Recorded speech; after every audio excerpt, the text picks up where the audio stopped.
Welcome to Live Daf, your online Daf Yomi Shir. Shalom, welcome back. Today's Daf Yomi is YOMA Daf Yud Ches. We are at the Mishnah, which is 12 lines from the top of the Amid. We learned that the Kohen Gadol went through the Prisha procedure 7 days before Yom Kippur. Now, what transpired during those 7 days? Says the Mishnah, they handed over to him, to the Kohen Gadol, some elders, Miziknei Bezdin, from the elders of Bezdin. We assume they're Talmidei Chachamim, since they were on Bezdin. And actually, the Gemara Kedushin says that the term Zaken denotes Chachma. Ein Zaken ela mishakana Chachma. So we have some Talmidei Chachamim keeping him company and preparing him for the Avodah on Yom Kippur. V'koyron lefanav v'seder hayom. They read before him from the Seder Hayom, the Psukim in Parshas Achrei Mos, which describes the Karbanos of Yom Kippur in greater detail. And of course, we're speaking during the time in Beis HaMikdash that there was not yet Torah Sheba'al Peh recorded, in which case they would take out a Sefer Torah, read from the Sefer Torah, and expound on it and explain to him all the details, all the halachas involving the Avodah of Yom Kippur. V'oimrim lo, they turn to him and they address him as follows: Ishi Kohen Gadol, my master, Kohen Gadol, Kra'at b'avicha. Why don't you yourself read the Psukim with your own mouth? Now, although we know Shemea Ko'ena, so when he listens to them, it's as though he's reading. But the Gemara in Eruvin speaks about the Maila of a person actually reading the Torah with his own mouth, expressing it b'peh. In fact, Rav Moshe Feinstein writes in a tshuva to Yeshiva Bachar, who would learn with the Chavrus, and he says, although Shemea Ko'ena, but you should alternate. At times, you should say the Gemara. At times, your friend should say the Gemara. There's a Maila in actually saying and expressing it adds to clarity and to absorption of the material. So they tell Kohen Gadol, why don't you read the Psukim? Shema shachachta, perhaps you forgot the material. Or Shema lo lomadta, or perhaps you never actually learned these Psukim. How is that? The Gemara will tell us, we're speaking during the time of the second Beis HaMikdash, in which case they would buy their way into the position, and many of them were unlearned fellows. So either you're a Talmud Chacham and you forgot, like it just happens to anybody, forgets their learning. Or perhaps you never learned in the first place. Go ahead and get involved, read the Psukim. So this happened throughout the 7 days of Prisha. Comes Erev Yom Kippurim Shacharis, Erev Yom Kippur in the morning. Mamidin Oisei b'Shar Mizrach. They position him in the Shar HaMizrach. Some say this is Shar Niknar. The others say this is the Shar of the Harabais. In any case, it's the eastern Shar in the Beis HaMikdash. And they make a parade, an animal parade. Uma'avir and Lefanov. They bring before him Parim, Ve'elim Ukvasim, and the Mashal says these were actually those very same Karbanis that he's going to bring tomorrow. So we bring them in front of him. Kadesh Yehi Makir V'Ragul Avodas, that he's comfortable and he's Makir. He recognizes, he's familiar with what's going to happen tomorrow. He says, this is the par, I'm going to Shech tomorrow, and he pays attention how to do the Shechita and all the halachas of the Avodah, which are going to involve these behemoths. So we create this parade in front of him to get him familiar and comfortable with tomorrow's Avodah. Kol Shivas Hayam, throughout those 7 days. Lo Yehayu Moin In Mimenu Machal Mishta. We would not withhold any food or drink. He can eat to his heart's content. Erev Yom Kippur Mechashech, but Erev Yom Kippur, close to nightfall, we had a special restriction. Lo Yehayu Manichin Oisoi Lechel Haber. We would not allow him to eat a lot. Why? Because eating too much, maybe a sashena, can precipitate sleep, can make him drowsy, and we don't want him to fall asleep. We want to keep him up the entire night, so that there's an absolute avoidance of any possible tumas keri. Says Rashi, around 2/3 down the Amid, Masnisin, Ishi Adoini, my master. And they tell him, please take a look at the Chumash and read the Psukim, Keren Lefanav B'Seder Hayom, Pashas Achrei Mos, V'chein Kol Shivas Hayam. And Rashi maintains that the reading of the Psukim and explaining the halachos took place throughout all 7 days. Whether it was so much material or whether they just reviewed it over and over, so that he's clear and proficient regarding every detail. On Erev Yom Kippur, they made this parade of the animals. Kadesh Makir, says Rashi, Mizboinin b'Behemos, Hoivus Lefanav. He placed close attention to the animals before him, to make him mindful regarding the halachas of the avodah coming tomorrow. Continues the Gemara, well, they tell the Kohen Gadol, take a look at the Psukkah and read it yourself. Why? One of two. Either you learned, but perhaps you forgot. It happens to all of us. Or perhaps you never learned. You understand? Perhaps you forgot. L'chai, that makes sense. But to tell him, well, read it, perhaps you haven't learned? What do you mean? He never learned Chumash. Do we appoint a Kohen Gadol who's totally an Amaretz? We learned in a Brisa that a Kohen Gadol is meant to be endowed, is meant to possess many, many great attributes. Certainly, he's meant to be a Talmud Chacham. The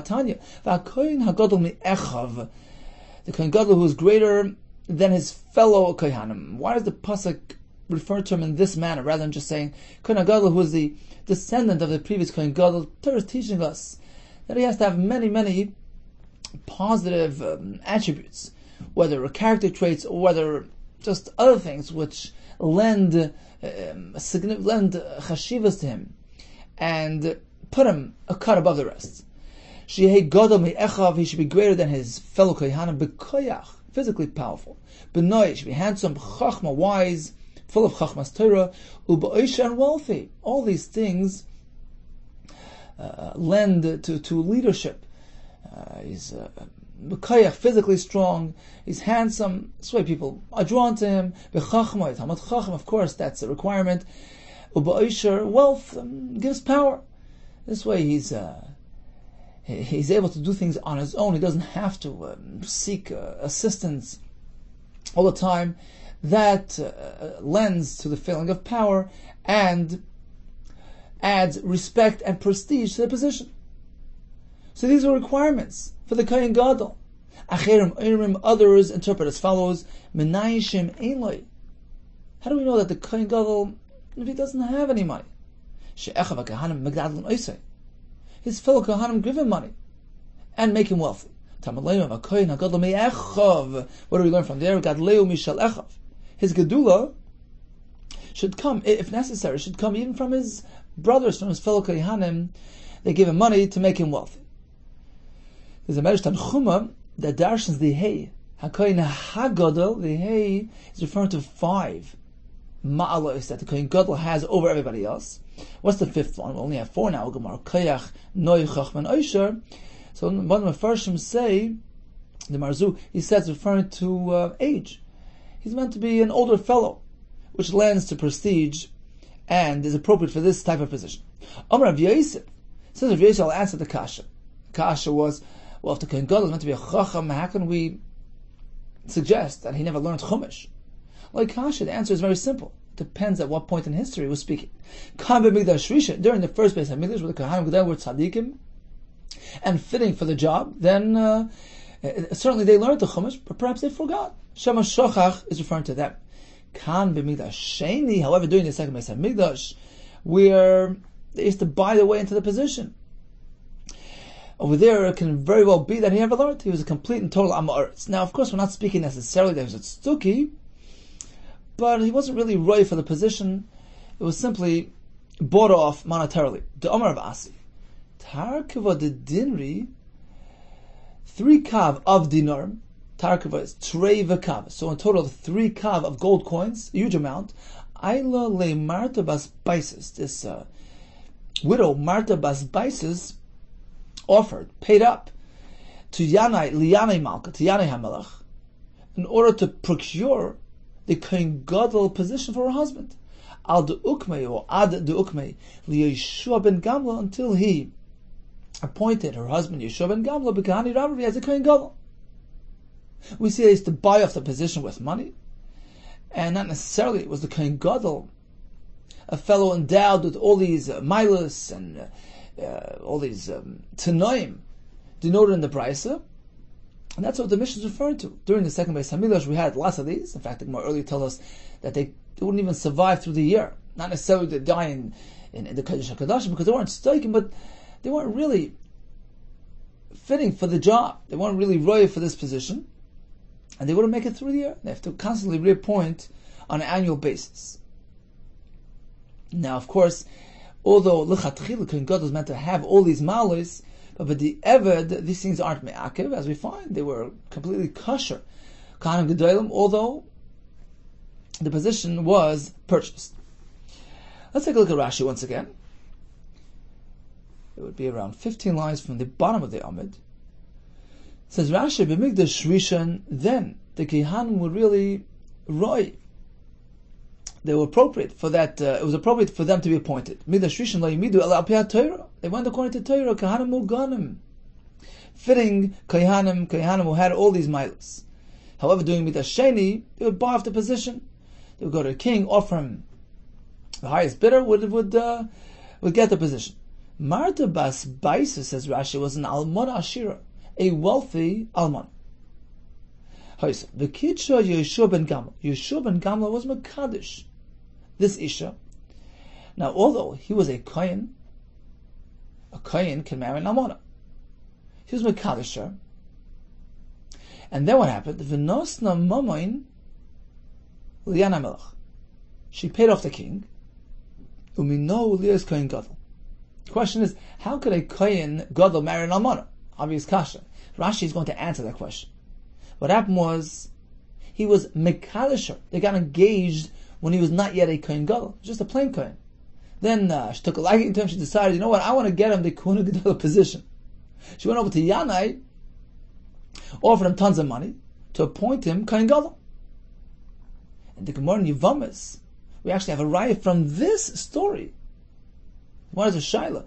What happens if a Kohen Hedjit is Mekalish and Almana, and then he's appointed Kohen Gadol, he's upgraded to Kohen Gadol, and Kohen Gadol can't marry an almana? The Gemara brings the right from this story. It seems it's mutter, as long as the condition took place when he was still a Kohen Hedjit. That's okay. She was already his wife. She was already his. So although afterwards he was appointed Kohen Gadol, he can do Nisurim and complete the marriage. Now, there's an interesting question regarding the historical context of the story. We have Marta bas Baisis, who the Gemara in Gittin places at the end of the Bayesheni area. She was very wealthy, and then she had those figs. The whole story in the time of the Churban, she was around during the end of the Bayesheni. Yanai HaMelech, on the other hand, was in a much earlier period. He killed out all the Kohanim in the time of all the Chacham in the time of Shimon Meshatach, way earlier. So Tosfos over here says apparently we're dealing with two Yanai Melechs. It means another right, because the first Yanai Melech was himself a Kohen Gadol. He appointed himself as a Kohen Gadol. So it's inconceivable that he would just give over the position to Yeshua ben Gamla.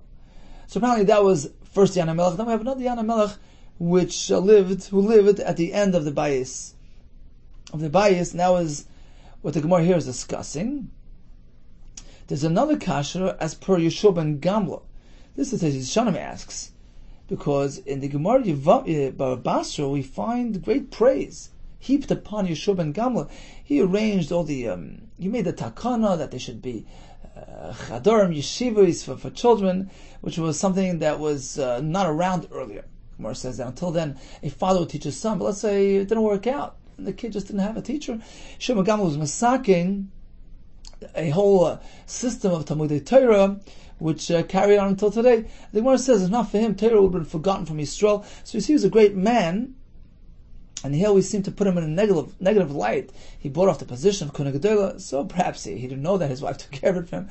Or Teishanim says that even though he was a great man, but the other Kohanim were more suitable for position of Kohen Gadol. They were Bali Torah v'chashuven mimenu uru'uyin limonis yeiser. So although he was perhaps a great man, but when it comes to Chachma, Talmid Chachamim, the other ones were greater, and he should have deferred to them. That's one pshat. Another pshat, I think the Ritva says that he was appointed Kohen Gadol, and afterwards he rose to greater heights, and he became what he became. The Gemara simply describing the beginning of the process. Okay, in any case, some say it was actually a different Yeshua ben Gamla to answer this kasha. We have one Yeshua ben Gamla who's very much praised in the Gemara Basra, but this is a different Yeshua ben Gamla. Okay, so we have many Yanai Melechs, many Yeshua ben Gamlas. Continues the Gemara. Erev Yom Kippurim Shachris. So throughout the 7 days, they would teach him the halachas. Come Erev Yom Kippur, they bring all the animals and parade it in front of him. The Mishnah tells us, Parim ve'elim ukvasim. Cows, rams, sheep. What about goats, which were also part of the avoid of Yom Kippur? We have a brisa which adds that as well. Tana, afasairim. Goats as well were added to the mix and paraded in front of the kohen. V'tana didan my taimule tanisirim. Why is it that our Tana omitted any mention of seirim? There was a reason. It was done purposely. Kivan da alchet ka'asu. Let's remember, the seirim were meant to address the averes of Klal Yisrael. Sarchata, Sar Azazel, certainly. So if you would see those animals, chol shadati, he would get discouraged, depressed. Wow, look what I have to deal with. Look what I'm up against, the averes of Klal Yisrael, and I'm in charge of bringing kapara. It's too big. It's greater than me. He's going to be discouraged, lose his self-confidence, and therefore we don't want to do that. We don't want to bring the seirim and have him see them. What about the par? That's also coming to address his own averes, his fellow kohanim's averes. It's also an avera-related carbon. So why is it okay for him to see that? Says, what is the difference? Par, regarding the par, kivan de olav val echav hakahanim duasi. Since it's coming to address whose averes? His own olav and his fellow kohanim. Over there's no concern of chol shadate. You know why? Because it's within his control to ensure that there are no averes done. Be'echav hakahanim. Listen to this. Be'echav hakahanim. If amongst his fellow kohanim there would be something inappropriate, he would know about it and he would rectify it. That's a true leader in Klal Yisrael. Be'echav hakahanim i'ika inish the isbei milsa. To be anybody amongst his fellow kohanim who's involved in something inappropriate. Meida yadale. The Kohen Gadol would certainly be aware of it. And he would bring him to tshuva. Kohen Gadol would influence his fellow, encourage him to do tshuva. You see, the Kohen Gadol was around in the Beis HaMikdash 365, 24/7. The whole year he was there. So you would see the Kohanim coming and going, and he could just take a look at them and see where they're holding. If they're slackening off, and he would get them back into spiritual shape. So he would see exactly what's going on. Also, as Machavrsa pointed out, he would see the karbanos that they were bringing. He'd see the kohen bringing chatas. He would take a closer look and see what's going on there. In any case, he was intimately aware and familiar with what was going on in their private lives, and ensure that they do tshuva. That was a true leader, a kohen gadol, who would make sure that his kohanim would be all on the right track. So that was in his control, himself, his family's kohanim. So taking a look at the par would not discourage him. The kasha is, why then do you need a par if everybody did tshuva? The answer is very simple, because there are some averes, of course, which need several phases of tshuva. The first of which being tshuva, and then we have other types of phases, and Yom Kippur, with the karbanis brought in Yom Kippur, most of the time would be a completion. They would apply the last. That would consider the last phase in the kapara procedure. So in any case, when it comes to himself and his family and his kohanim, there's no concern, because he certainly made sure everybody's on the right track. B'kuli Yisrael, however, when it comes to all of Yisrael, how's he meant to know what's going on amongst the Yisrael on the other side of the world? Lo yada, he had no idea, and therefore he's concerned. He'll take a look at the story. He says, "Wow, look what I'm up against! So many averes, and it's all upon me. I have to take care of it, bring kapara." Chol shodait. Amar Avina, Hainu damra inshi. There's actually a common phrase, a common saying, in a negative light. Ibar achsich, if the son of your sister, meaning your nephew, is dailahav, he's a cop, a policeman, a tax collector, chazi, you just make sure, bishuka, in the marketplace, outside in the street, kamei, before this fellow, loy sachlef, don't pass by this fellow. And Rashi explains, somebody in the family knows what's going on, he knows exactly what you're holding financially, and he might actually use his knowledge to your detriment, might try to extort some bribes from you. So being familiar isn't something necessarily positive, and in fact, that's in negative light. Over here, we're going to use it in a positive light as well, that a leader who's intricately familiar with the goings-on amongst his charges should very well know what's going on and influence them to do good, to do tshuva. Continues the Gemara, Kol Shivas Hayom Lo Yom Moinim V'chu. Mishnah tells us, throughout the 7 days, we wouldn't withhold any food or drink he could eat to his heart's content, except when it comes to Erev Yom Kippur. Now we have a special menu prepared for him. Tanya Rabbi Yehuda ben Nekusa Omer, Ma'achilan Oisoi, on Erev Yom Kippur we'd feed him the following: Slosoi, soilus, that's the fine flour, some type of slosoi recipe, whether it's straight or diluted with water, some type of formula of a fine flour, ubeitzim, with eggs, kedei lamas masoi, in order to loosen up his system, to clean him out, so that tomorrow Yom Kippur he'll be undistracted with any bodily needs. Amr loy, the Chacham responds to Rabbi Yehuda Kessler, shatam aviyah dechimum. Yeah, sure, you're addressing his physical concern, but this can have actually a very detrimental spiritual effect. It can bring him to warmth and to carry. Let's take a look at Rashi on the first wide line. Machil noise, Erev Yom Kippur shachris, they feed him slosais, they find flowers, ubeitzim and eggs. K'dei l'masmeis achila sheb'meiv, to loosen up any food within his system, l'shal shaloi shleid starch l'nkav l'machas, to clean him out so that he's not distracted tomorrow. Some actually learn the other way around. The masmeis means to harden things up, to stiffen him up, so that he is not busy tomorrow. The Chacham responded that spiritually it can have a bad effect. It can bring him to chimum shall carry, shaslosus ubeitzim marba masazer, the increased zera, which can bring lechimum, which is something we want to keep away, certainly at this point of the year. Tanya sumchas amar mishor meir. Ein machil oisai. On Yom Kippur, we also withhold the following things. We don't feed him the following list. Loi avi. So these are 3 items. Al beizid, which the Gemara will itemize for us. Va'amrila, some say loi abavi. Veish imrim. In addition to that, af loi yain lavan. We don't give him white wine. And the reason again is we don't want to create a situation where he might end up becoming tummy with tumaskeri, which can be generated by these items. So although generally speaking throughout the year a person doesn't have to refrain from these things, but over here we took extra precautions in preparation for the Avodah Yom Kippur. Loi abi, what's that? Aleph stands for estrig, loi estrig. He wouldn't need estrig on Erev Yom Kippur, but loi beitzim, that's the beis. V'lo yain yashin, aged wine.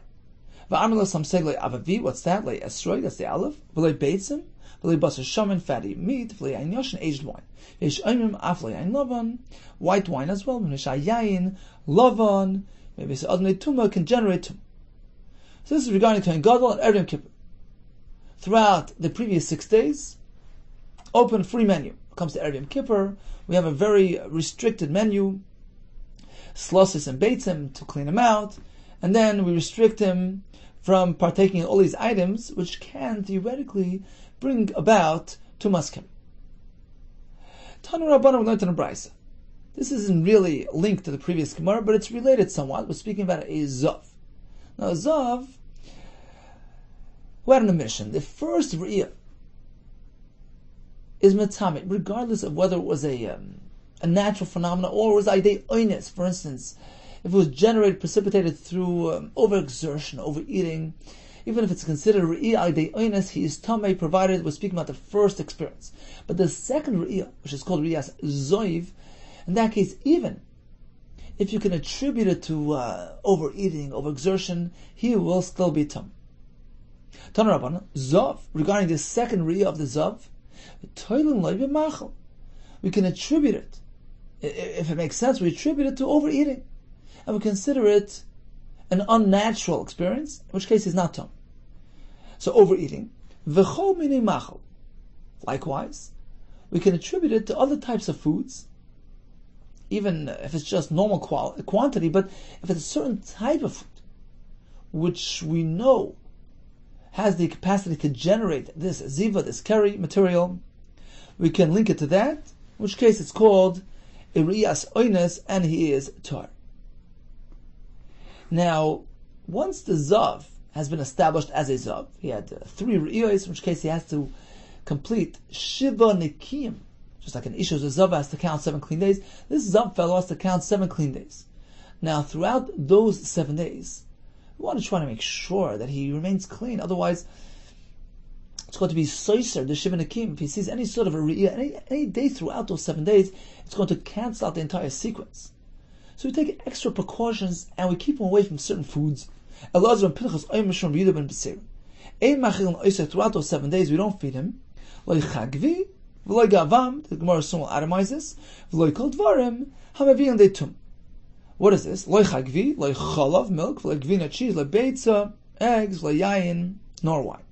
What's that? Make grisen shall pull. Pull is a bean, grisen are the crushed pulls. So the gimel stands for the make grisen, the soup, the juice from these crushed beans. That's the gimel. We have the beis and the mem remaining. Beis is ubasar shaman, fatty meat. Umurias, that's the brine dripping from the fish. V'lo kol dvarim, tumah, anything that can bring tumah. What does that come to include? Lasuye mai, including what? Lasuye, to include another list. Had tan rabban.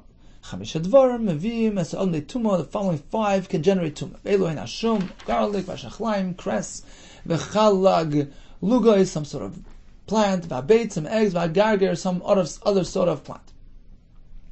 Now the obvious kasha asked by Tosfos Shanim, is why is it that when it comes to zav, we offer this comprehensive list?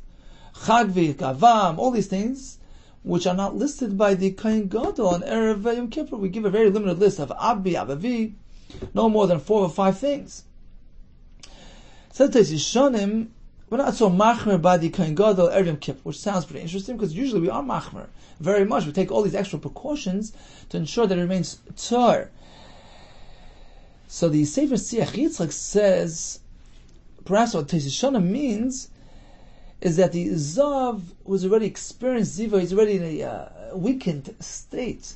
His body has already been weakened by all this Ziva and Riyas. There's more room for concern that perhaps any sort of these foods will trigger this type of reaction and generate a Ziva, something which is not necessarily concerned by your typical Kohen Gadol. And over there we're only going to be careful from certain types of food mentioned earlier. Okay, once we mentioned Garger, the Gemara will explain as follows. V'yotza echad al-asode l'lakid oiris. Of v'yetze echad al-asode l'lakid oiris, a pasuk in Malach. So a fellow went out to the Sada to collect these oiris. What is oiris? Tana mishmeder Rab Meir is a Garger. It's referring to Garger. Rabbi Yehuda, why is it called oiris? Lama nikra shman oiris, shemeiris es hanayim. They have the ability to brighten one's eyesight. Garger, this garger material, if you have the ability to eat it, fine, go ahead and eat it, it's healthy. But if you can't eat it, at least he should pass it by his eyes, and even that could have a positive effect on his eyesight. What type of garger are we referring to? The one matzrina, which grows at the edge of the garden and is uninhibited by competing plants around it, so it has lots of room to grow and lots of nutrients to sustain it. So it's a healthy gargar which has that ability. And this halacha is actually brought in halacha, although in a different version. Somebody was a guest in somebody else's house. He should refrain from eating eggs. He shouldn't eat eggs and then sleep on the balabayas's talis. Rashi says this will be something that he'll wear during the day, and due to the fact that this guest ate some beitzim, it might actually precipitate a keri experience, which the balabayas will notice on his talis when he wears it during the day, and it's a gnus, it's something inappropriate. We discourage this. In fact, in Allah, it's brought in a different version that was speaking about a married couple. They should not engage in tashmish on a sheet of the host, because again the remnants of that experience can be something inappropriate if noticed by the balabais. So therefore they should do it only on some other material, not directly on the balabais' sheet. Continues the Gemara, Rav ki makla l'darshish. Now the Gemara here will describe a very interesting phenomenon involving Talmidei Chachamim, which demonstrate their utmost concern and the precautions, the unbelievable precautions they would take in order to avoid any sort of slight involvement with something inappropriate actions or thoughts. Rav, listen to this. Rav, when he came, Kimakla Darshish, when he came to the town of Darshish, Machriz, he would announce as follows. He put an ad in the paper, Man Havil Yom, who's going to marry me for this day or for these days, as long as I'm here. He did not want to be without a wife, because that can generate inappropriate thoughts. Being with a wife close by, it lessens the fantasy involved and makes it more real and lessens the Yitzhar. Rav Nachman kad makla l'shachantiv. Likewise, Rav Nachman, when he came to Shachantiv, when he would do that on a regular basis, Rashi says, they would visit these towns on a regular basis. This was their practice. Machas, he too would announce, Man havya liyayma. Who's going to marry me for today? And then, of course, they would separate and he'd go back to his wife at home. Now, just stop for a moment. It seems a bit puzzling that these people of great stature, such tzaddikim, would be concerned about this type of petty desires, which we assume was beyond them. They were way above these things. So there are several approaches. Machavrusa Mechel Samar said it in Pshat, based on the Gemara in Kedushin of Peyalf. We find that the Talmidei Chachamim were out to teach a lesson. They were trying to instruct the general populations as to the importance to take this thing seriously. A person has a very powerful desire, and one should never trust himself. In fact, the Gemara at the end of Kedushin Peyalf discusses the tzaddikim would say, well, don't trust me with my daughter-in-law. Don't trust me with this one, which would seem to be inappropriate and not really befitting their high madrega. But the point was to demonstrate the importance of not trusting oneself. One has a very powerful yitzhar, powerful desire, and meshicha to these things. And where Makkah says, Mishnah's Makkah says, that these are things that the yitzhar is mechamdason, has a tremendous pull and desire to. So that was the point of these tzaddikim, to highlight the importance of taking extra precautions to ensure that one is free of any inappropriate behavior. That explains the Gemara here as well. Although Rav and Rav Nachman themselves were perhaps above these concerns, but they would make this public announcements. Look, we're here for a day, we need to be married.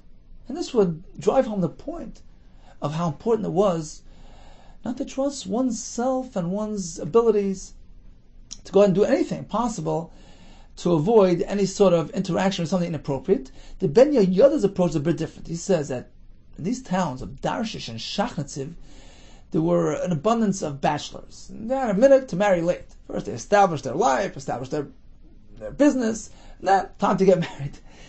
They didn't like it. Rav and Rav Nachman sought to change that attitude. And they said, look how important it is to be married. This ensures Kedusha and Tahara in a person.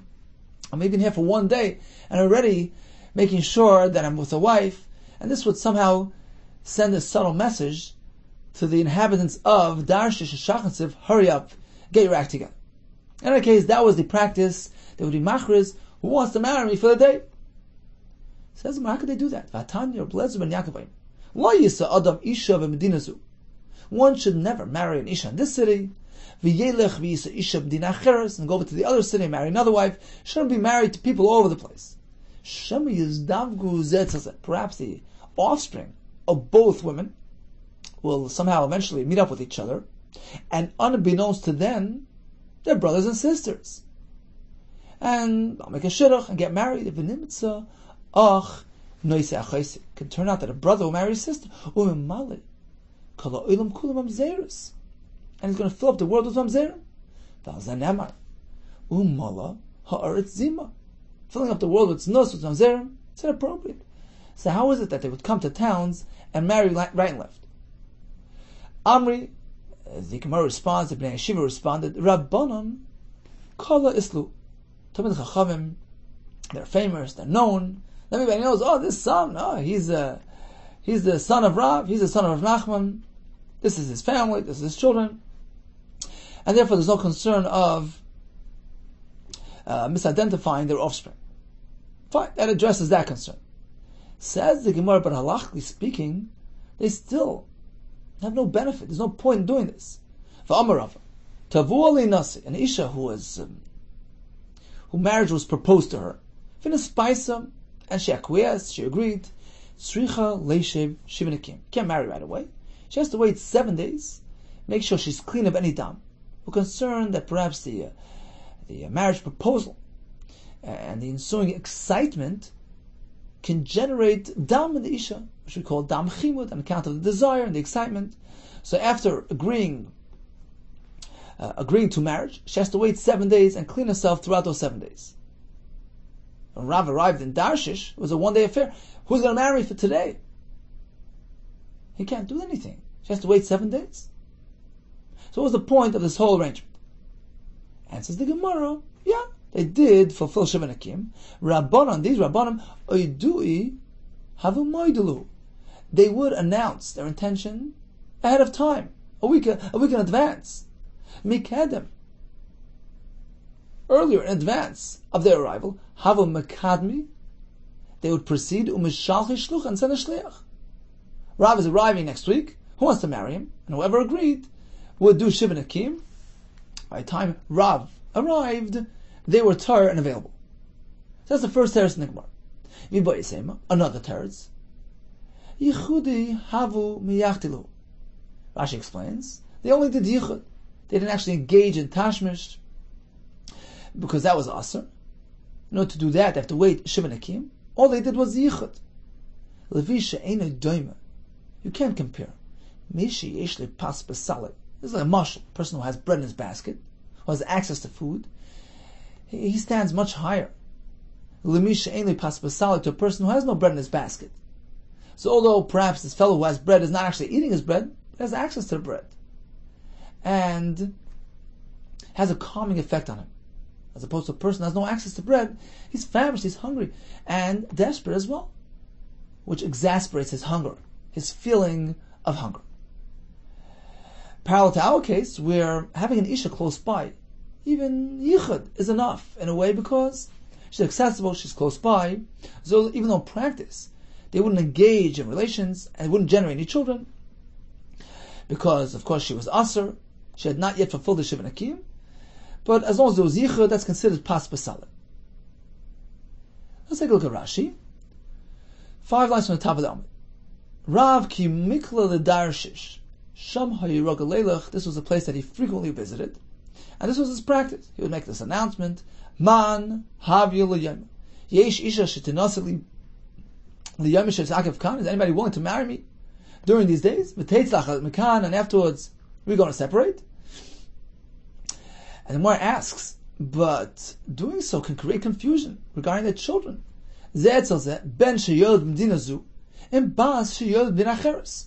A son from this town and a daughter from this town can end up meeting each other and getting married without knowing that they're brothers and sisters. Rabbanon kol islu ushmam korel b'neim. Everybody knows this is the Talmud Chacham's child. This is Rav's child. This is Rav Nachman's child, and there's no room for confusion. Says him, 1 second. From that day that she agreed to get married, she has to keep herself clean for 7 days. Shema machmas chimud rasadam. Perhaps as a result of this excitement and desire, she actually experienced dam. First teretz was okay, so they announced it ahead of time. By the time Rav or Nachman arrived, they were ready tar. Second teretz was, you're right, there was no tashmish. Yichudi ba'alma. Ve'ein is kokinlan. Elasham nosu isha. Ein mis'ave k'misha ein isha. Rashi explains, yichud is enough because the fact is they're married, and it makes it more real. It reduces the fantasy effect, and the desire subsides. And that was the point of Rav doing it, in order to avoid the temptation to her. Asks Tosfos, what do you mean? If Bia is Asr, then what type of pas basali is it here? What type of acts? There's no accessibility. Why is it going to lower the temptation and the Yetzer Hara? Answers Tosfos, Yeshleima. Kivan the Shor Lachar Zayin pas basali kurnabe. Since she'll be available in 7 days' time, that itself has a calming effect. Then Tosfos asks another kasha. How is yichud mutter under these circumstances?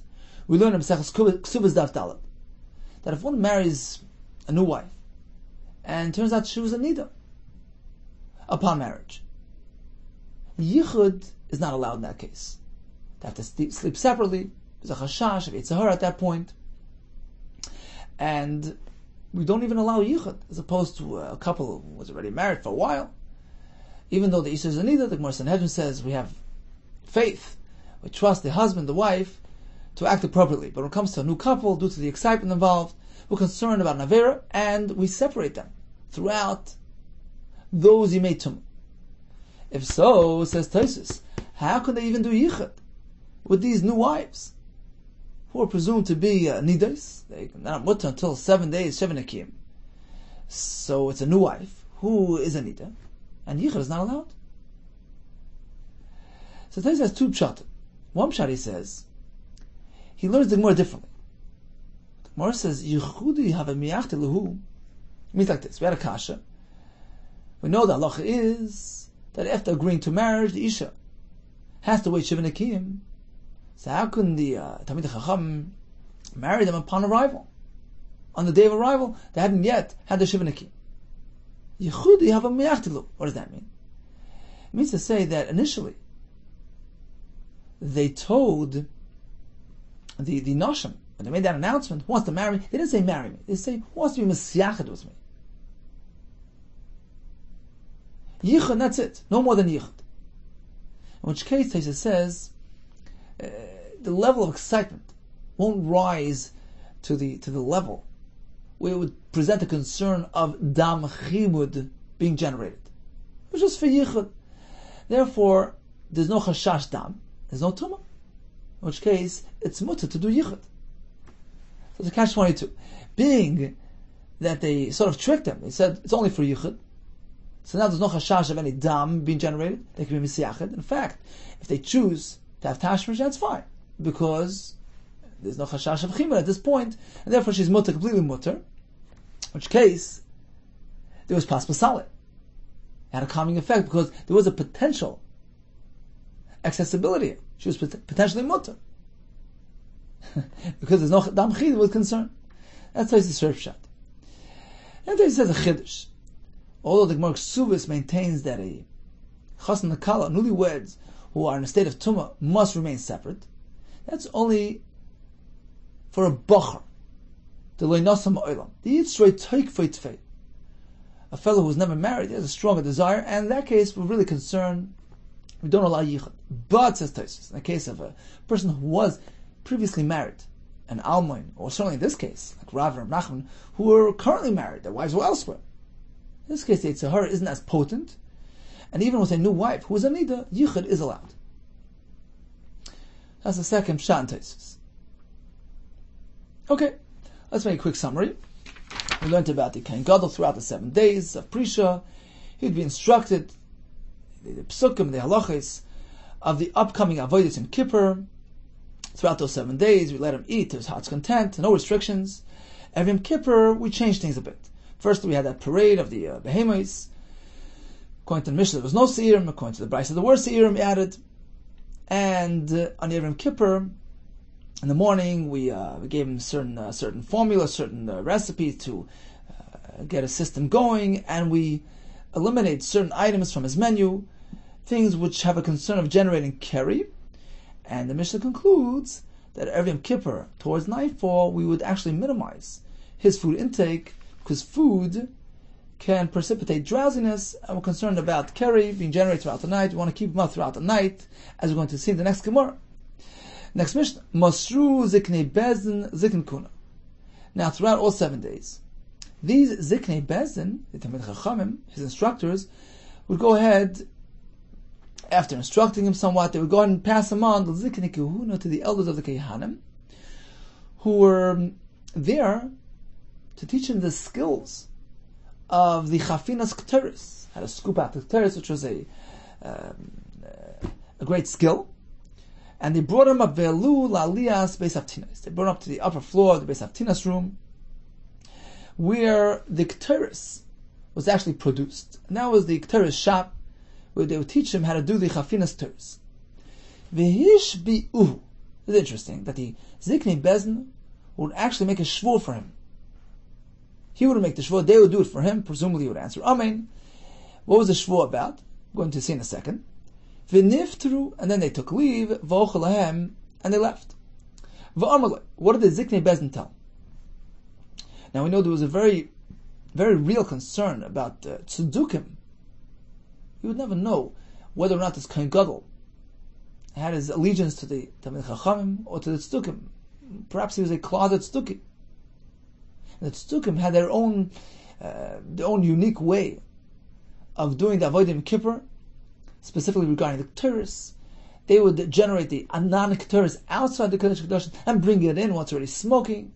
This is in contrast to the Rabbanan, one from Sukkim, that the actual Ketores was placed on the coals once he was already inside the Kodesh HaKadoshim. So this is one example of this ongoing dispute between the Chacham and the Tzedukim. And the Ziknei Bezdin wanted to ensure that this fellow's heart was properly in place. He was committed to the Talmid Chachamim. So they made a shvua. Ishi Kohen Gadol, v'amrei Ish Kohen Gadol. Our master, the Kohen Gadol, Anu Shlichei Bezdin. Look, we were sent by Bezdin. V'ata shluchein, you're our shliach to do the avodim kippur. Shliach Bezdin, and you're also shliach of Bezdin. So after this introduction, they tell him like this: Ma'ashbin anu olech. We make a shvur for you. B'mi sheshikein, in the name of Hashem, Hashem who was shikein shmoi b'bayis hazeh, who had his name rested his name in this house, in this Beis Hamikdash. This is a reference to Hashem, who was making a shvur in the name of Hashem. Sheloi tishana davar. Mikol Masha Marn Alach. That you don't change anything, don't deviate on the slightest iota from all the instructions that we gave you. That was a shvua. And this will ensure that he complies. That's interesting.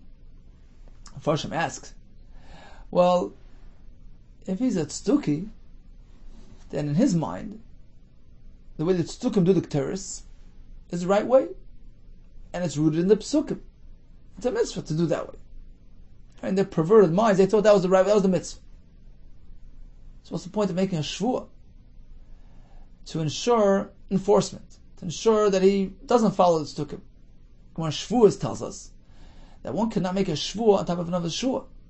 Ein shvua, chala al shvua. And all mitzvahs in the Torah are really based on shvua.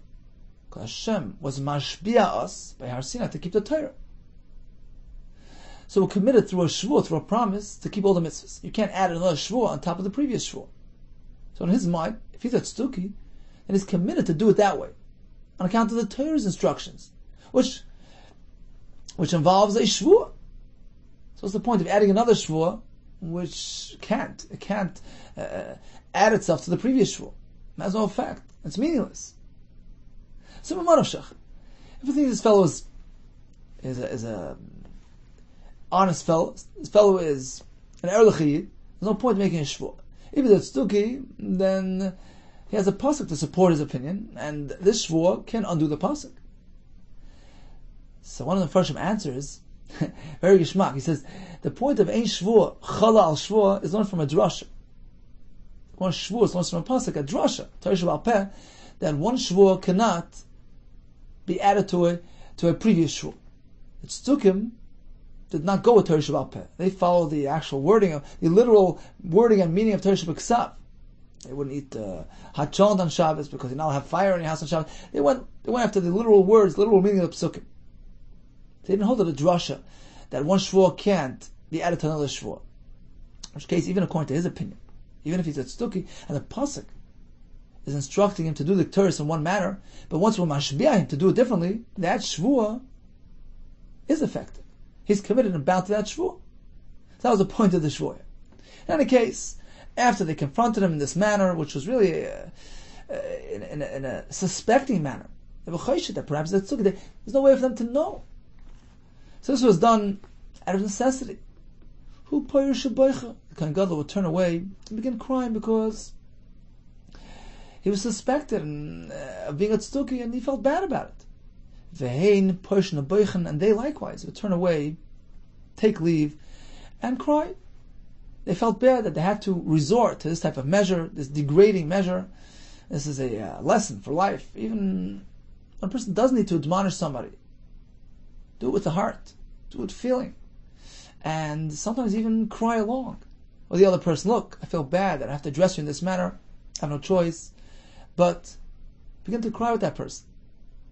Continues the Mishnah. What about throughout the night? They kept him up to avoid any possible carry scenario. This fellow was a Talmud Chacham. He would give a drasha, give a whole share on the halachas of Kippur.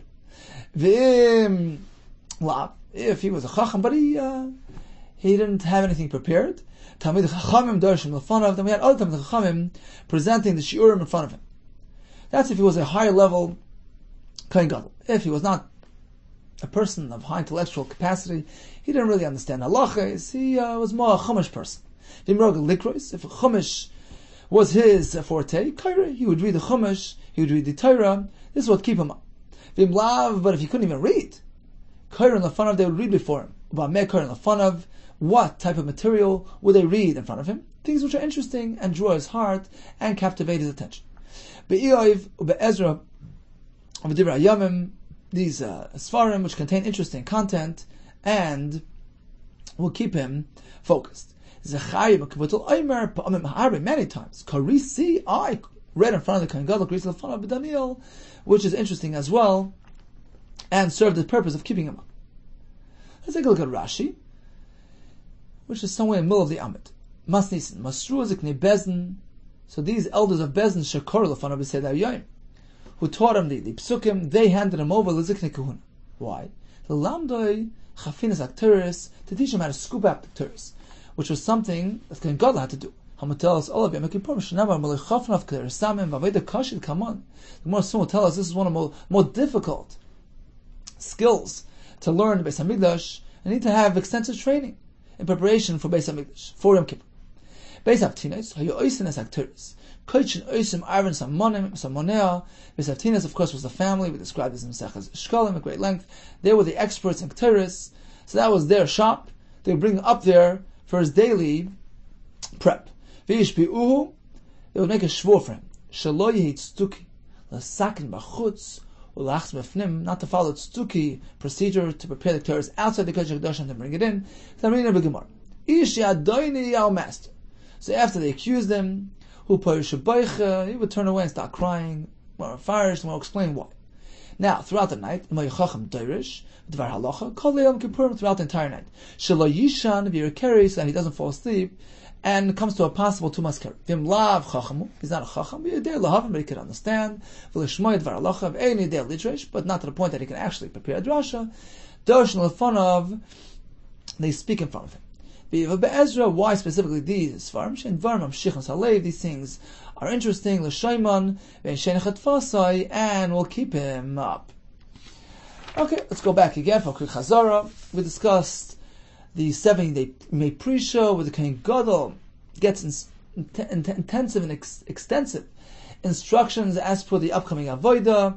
The Ziknei Bezdin teach him the halachos, whether it's them reading or, as the Mishnah says, they tell him to read. Perhaps you forgot, perhaps you never learned. We're speaking during the second Beis Hamikdash, where the Kohanim Gedolim were not really fit for the job. They paid their way into the position.